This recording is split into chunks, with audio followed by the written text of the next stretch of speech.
첫 번째 순서는 1시 30분 상황실로 들어가 보도록 하겠고요. 유스타 유창희 대표와 함께합니다. 어서 오세요. 안녕하십니까? 네, 안녕하세요. 저는 이런 시장 있잖아요. 잔잔하게 네. 움직이는 시장이 가장 좀 편한 것 같은데 그 안에서 눈에 띄는 종목들 하나씩 상황 점검해 보도록 하겠습니다. 첫 번째로는요. 네이버 보도록 할게요. 그동안 코스피가 막 3,100, 3,200 올라가면서 뭐 너나 할 것 없이 신고가를 기록했을 네. 때 네이버는 안 움직였어요. 그러니까 네. 상승은 했지만 기록은 세우지 못했거든요. 근데 요즘 보니까 슬슬 움직이는 것 같더라고요. 왜 카카오랑 네이버 그동안 주가에 좀 차이가 있었는지부터 먼저 점검을 해보셨죠. 네, 일단 뭐 카카오는 이제 둘 다 이제 성장 모델인데 네. 카카오의 성장 모델에 대한 인식이 더 크죠. 뭐 카카오뱅크라든지 네. 뭐 카카오 TV라든지 뭐 이런 그 플랫폼 자체를 아예 카카오는 처음부터 원점에서 다시 시작을 했다라는 것이죠. 그러다 보니까 그런 것들이 또 시장에서 반응을 해주면서 성장 모멘텀으로 작용을 했고 네이버는 큰 틀을 유지를 했습니다. 큰 틀을 유지하면서 이걸 약간 소비자 친화로 간 거죠. 네. 그러니까 네이버 쇼핑이라든지 뭐 그런 걸로 이커머스 그리고 뭐 OTT 서비스도 네이버 TV가 있긴 합니다만은 뭔가를 새로운 것을 말기보다는 기존에 있는 걸 좀 수정하면서 가다 보니까 약간 뭐 그냥 느낌이 있었던 거, 원래 있었던 거의 느낌. 그래서 그런 것들의 좀 차이가 기업의 인식을 좀 변화가 시켰고 그리고 카카오는 엄밀히 따지면 적자 기업이었어요. 네. 다음 아니었습니까, 이전에? 그래서 적자 기업이 흑자로 전환되는 거에 대한 어떤 턴어라운드에 대한 인식들. 하지만 네이버는 항상 좋은 실적을 보여줬어요. 그런 거다 보니까 좀 둔해지는, 그러니까 둔감해지는 부분들이 있었다는 것이죠. 그러다 보니까 네이버가 카카오보다는 약간 무거운 느낌을 계속 가져오지 않았나 생각하고 있습니다. 약간의 인식 그리고 투심 때문에 좀 네. 그런 차이가 있었다라고 말씀해 주셨는데 오늘 장은 좀 카카오가 하락 전환했지만 네이버가 현재 3%대 오름세를 보여주고 있습니다. 증권사 리포트를 봤을 때도 그렇고 저도 개인적으로 네이버를 잘 이용하는 유저로서 네. 그 성장성에 대해서는 그 누구도 반박하지 못할 네. 것 같거든요. 증권가 평은 어떤지 유창희 대표님의 네이버를 향한 점수는요? 저는 네이버 네. 솔직히 뭐 90점 이상 주고 있습니다. 네. 왜 그러냐? 솔직히 저는 카카오보다 네이버를 조금 더 선호하는 편이에요. 저도 좀 많이 쓰긴 해요. 네, 왜냐하면 일단 검색에서 네이버가 가장 탑픽 아니겠습니까? 검색하면 전 뭐 어쩔 수 없이 아직까지는 블로그도 그렇고요. 네, 블로그라든지 네이버를 좀 활용을 좀 하고 있고 또 네이버는 무리한 그 플랫폼을 변화를 하기보다는 기존의 플랫폼을 유지하면서 서비스를 한다는 것이죠. 카카오뱅크는 아예 뱅크를 설립을 했다라면 네이버는 은행을 설립하기보다는 은행과 제휴를 통해 가지고 뭔가 고객 친화적인 서비스를 진행한다는 거, 보험도 마찬가지죠. 그런 부분들이 좀 다르긴 합니다만은 또 이러한 것이 리스크가 없다라는 거예요. 실패하게 되면은 엄청난 투자 비용이 나가지만 또 이거는 네이버 좀 그런 건 없다라는 것이죠. 그래서 그런 부분들이 봤을 때 저는 조금 안정적이다 생각을 좀 하고 있고요. 일단은 뭐 광고 매출은 계속 안정권의 흐름을 보여주고 있고 나머지 이커머스라든지 이런 쪽에 대해서 성장성이 계속 확인되고 있기 때문에 저는 네이버 어닝 시즌이 다가온다라면 다시 한번 시장에서는 재평가가 이루어질 수밖에 없다 생각하고 있습니다. 네, 그럼 네이버에 대한 가격 전략도 세워드릴게요. 이제 궁금한 거는 언제 신고가를 돌파하고 또 올 한 해 동안 우리에게 효자 종목이 되어줄 수 있는 네이버인지를 궁금해하실 것 같은데 가격 전략 유창희 대표님이라면 어떻게 세우시겠어요? 네, 일단은 어쩔 수 없이 단기는 한 35만 원 잡아야 된다 생각하고 있어요. 직전 네. 고점대, 지난 9월달 고점대가 34만 원, 35만 원대이기 때문에 그래서 저는 일단 35만 원 잡고 있지만 카카오가 신고가를 그리면서 움직였다는 걸 본다면 네이버 다시 한번 신고가 경쟁이 가능하고 그러면 뭐 저는 한 40만 원대까지도 충분히 상반기 중에 가능하다 생각하고 있습니다. 네, 일단 단기적으로는 35만 원을 우선 뚫어내야 되고 그다음에 40만 원까지 보겠다. 이 네이버에 대한 성장성에 대해서는 그 누구도 의심하지 않는 것 같습니다. 첫 번째 상황실 점검해 봤고요. 두 번째로 넘어가 볼게요. 나올 줄 알았어요. MLCC 이야기가 계속 흘러나왔어요.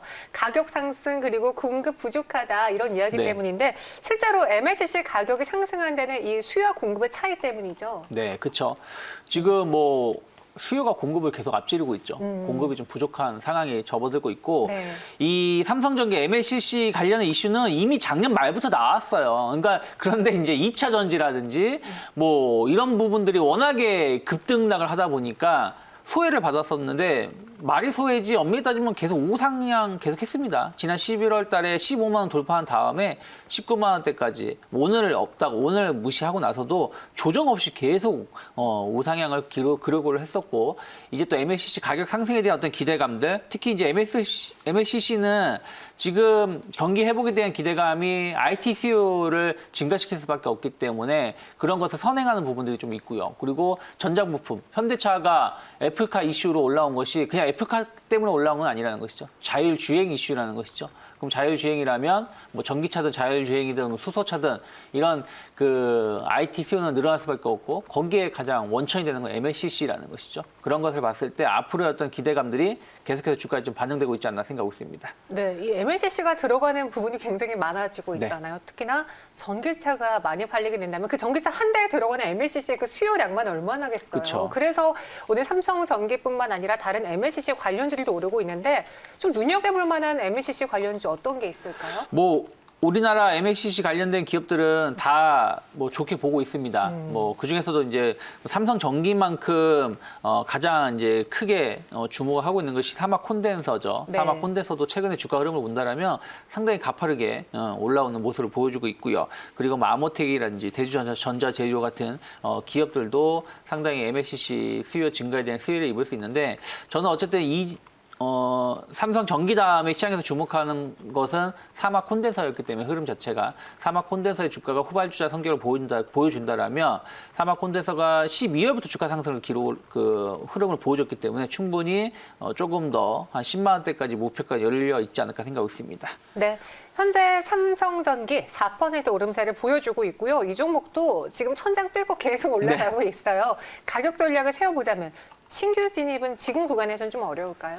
저는 뭐 불가능한 거 아니다 생각하고 있어요. 왜 네. 그러냐면 물론 시장 조정이 나올 수도 있겠죠. 네. 뭐 조정이 3천을 깰 수도 있고 뭐 안 깰 수도 있겠습니다만은 큰 연말까지 흐름을 벗어서 본다면 지금이 저점 있을 수 번역일 있죠. 가능성이 맞아요. 높다라는 것이죠. 네. 그리고 뭐 현대차 같은 기업들, 뭐 LG전자가 뭐 상한가를 기록을 하고 뭐 이런 상황에서 네. 결국에는 기업의 성장성이나 실적 모멘텀만 확인되면 주가는 계속 고공행진을 하기 때문에 저는 약간 좀 공격적으로 잡아서 25만 원 목표가 설정해 보겠습니다. 네, 은님께서 삼성전기 살까 말까 하다가 안 샀는데 아쉽습니다라고 하셨거든요. 타이밍 한번 노려보시고요. 여기 높다 생각할 수 있지만 비싸게 사서 더 비싸게 팔면 그쵸. 되잖아요. 그래서 삼성전기 좋게 이야기 주셨습니다. 목표 주가 일단은 25만 원 제시해 드렸고요. 다음 세 번째 상황실로 넘어가 보죠.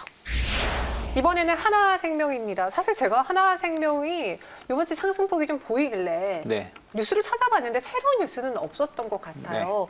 근데 왜 하나생명이 한 작년만 해도 동전주였다가 3,000원 선까지 오르게 된 건지 그에 대해 궁금해서 접어봤거든요. 네.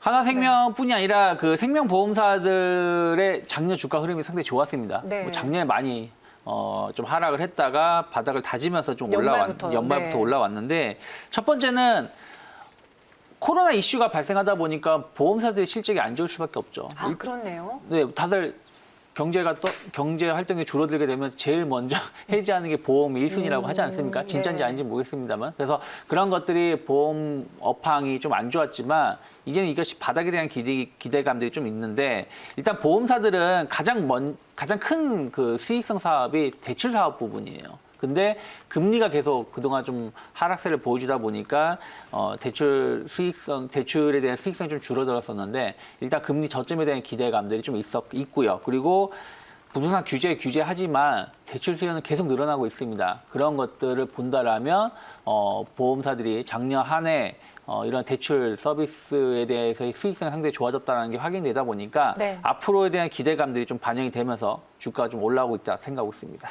사실 뭐 생명보험사 갖고 계신 분들 작년에 재미없으셨을 네. 거예요. 오르긴 했다라고 하지만 여타 다른 종목들이 아웃퍼폼할 때에 비해서는 못 갔잖아요. 네. 근데 생각을 해보자면은 제로금리에서 더 떨어질 수는 없으니까 그쵸. 이제는 금리가 점점 높아지게 된다면은 네. 생명사 보험사들도 제값을 받지 않을까요? 그렇죠. 네. 특히 엄밀히 따지면 작년 은행주하고 비교한다면 보험주들은 연말 상승폭이 상당히 강했습니다. 네. 특히 뭐 하나생명 같은 경우는 한 1,500원이었던 주가가 지금 3,000원대까지 올라왔기 때문에 100% 주가가 올라왔는데 그 이유 중에 하나는 생명보험사들, 삼성생명을 제외하고 뭐 일부 보험사들을 제외하고는 동전주라고 표현할 정도로 상당히 그 주가가 낮았다라는 것이죠. 그런 것들이 이제 다시 재평가되면서 좀 올라온다라는 거. 그리고 뭐 보험 업황이 아까 말씀드린 것처럼 약간 바닥권에 대한 인식 가능성도 올해는 좋아질 수 있다는 인식들이 좀 자기하고 있기 때문에 네. 주가 상승 탄력도가 조금 더 높게 나오고 있지 않나 생각하고 있습니다. 근데 여기서 궁금한 게요. 사실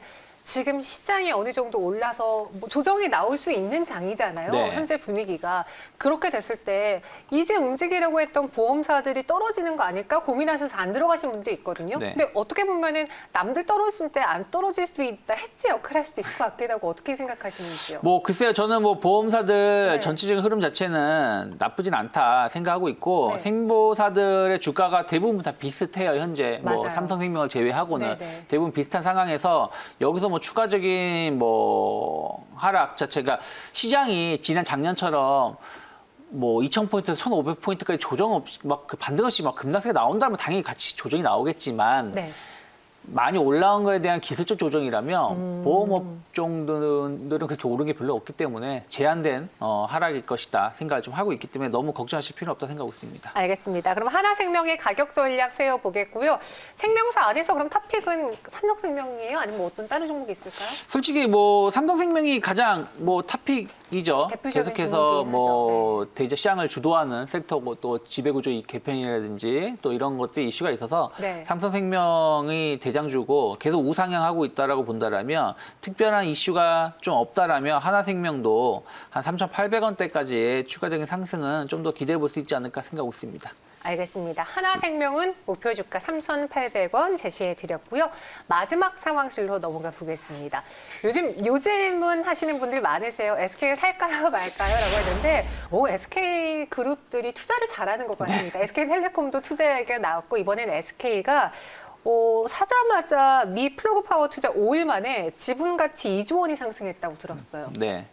플러그 파워? 플로우 파워 얼마 전에 네. 그 SK하고 SKENC인가요? 그 같이 공동 투자를 했죠. 네. 한 1조 5천억 정도 투자를 한 기업인데 그때 당시에 그 회사의 주가가 뭐 한 30달러 내외였다라면 지금 한 70달러대까지 한 130% 정도 올라왔다고 해요. 일주일 사이에 지난주 그 지분 투자 소식이 있었으니까 그러면 그때 투자한 게 1조 5천억인데 한 130%도 주가가 올라왔다라면 뭐 지분 가치가 한 2조 원 늘어난 거 아니겠습니까? 그러다 네. 보니까 이거 뭐야? 갑자기 지분 가치 상승으로 인해서 상당히 SK가 좀 단기 좀 주목을 좀 하게 된 요소가 되었다 생각하고 있습니다. 그리고 SK가 올해 재료가 또 있잖아요. 이제 SK 바이오사이언스 상장 기대도 하고 있고요. 그리고 투자도 나오고 있고 계열사들도 정말 선전하고 있습니다. SK 하이닉스 그리고 SK 뭐 바이오팜도 있었고 네. SK 케미칼도 있고 참 많은 종목들이 제값을 톡톡히 해주고 있는데 IT와 바이오 두 축 다 가져가고 여기에 수소까지 더해질까요? 네. 저는 뭐 충분히 더해질 수 있다 생각을 좀 하고 있습니다. 특히 SK 같은 경우는 올해 좀 기대해 볼 수가 있는 것이 네. 그 SK는 약간 경기 민감주 성격에 있는 계열사들이 많이 있어요.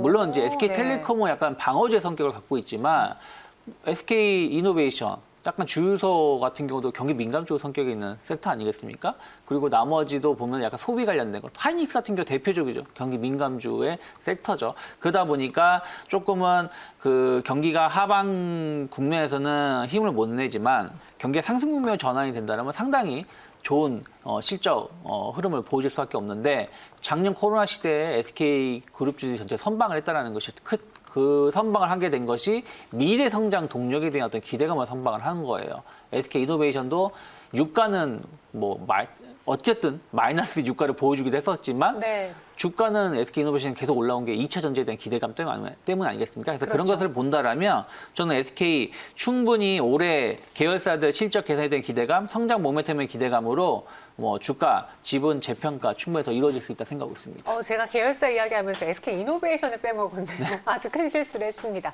SK에 대한 궁금증. 지금 SK 어때요? SK 21만 원에 샀다가 팔았는데 역시 팔면 더 오르더라고요. 후회하시는 분도 있는데 신규 매수 가능할지요? 어떻게 보세요? 저는 가능하다고 보고 있습니다. 네. 뭐 작년에 그 SK 바이오팜 상장에 대한 기대감으로 주가가 올라왔고 맞아요. 그리고 네. 나서 뭐 오래 쉬었어요. 진짜 큰 조정을 주고 나서 올라오는 것이라면 이미 매물 소화가 다 이루어졌다 생각을 하고 있기 때문에 저는 일단 단기 목표가는 한 35만 원대까지는 매물 부담금 없이 계속 신고가 패턴으로 갈 가능성을 좀 더 열어놓으실 필요가 있지 않을까 생각하고 있습니다. 네.